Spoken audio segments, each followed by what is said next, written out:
Kakaibang bagay talaga ang boxing ranking.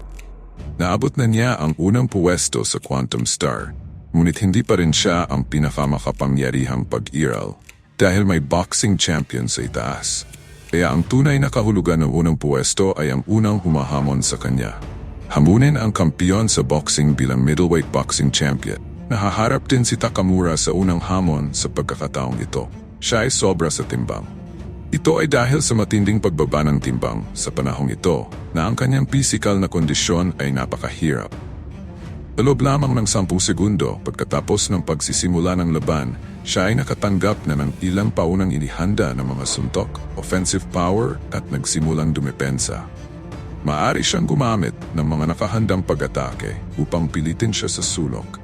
At pagkatapos ay tama siyang tumama kay Takamura sa unang pagkakataon na nakita ng binocular combination si Takamura na piniling tumakas sa panahon ng laro reverse style na boxingero.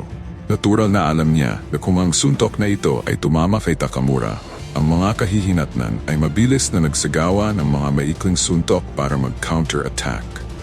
Na ginawa rin ang kanyang depensa sa kaliwa.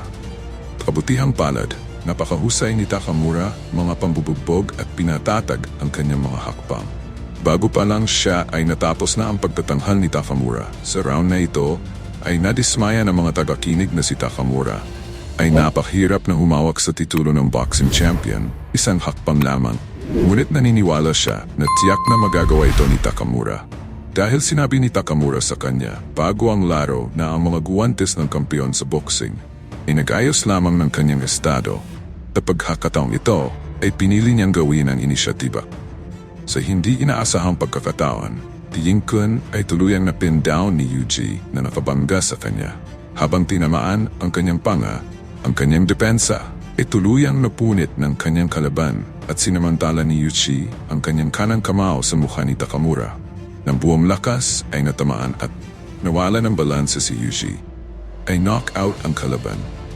Hindi niya naisip na si Takamura ay mapapabagsak sa oras na ito at ang bawat pore ay naglalabas ng mamamatay tao na aura na nagpanginig kay Yuji. Ang utak ni Takamura ay nagsimulang magdusa mula sa hypoxia, kaya tuwirang pinukaw ni Takamura si Yuji nang maramdaman na siya ay iniinsulto ng kanyang kalaban. Agad siyang naglunsad ng isang mabangis na pag-atake kay Ying Kun na sinuntok ng hindi inaasahan.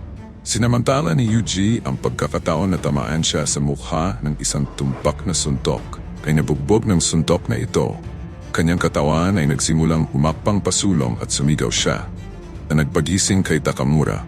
Unang naputol ang pag-atake ni Yuji ng isang mahinang suntok at pagkatapos ay tinamaan ang panga ng kalaban. Gamit ang isang mabangis na uppercut na si Takamura, ay dahan-dahang naglakad patungo sa lugar sa harap ni Yuji na parang isang Diyos ng digmaan pag-asa ng lahat at kinakaharap ang mga kahirapan.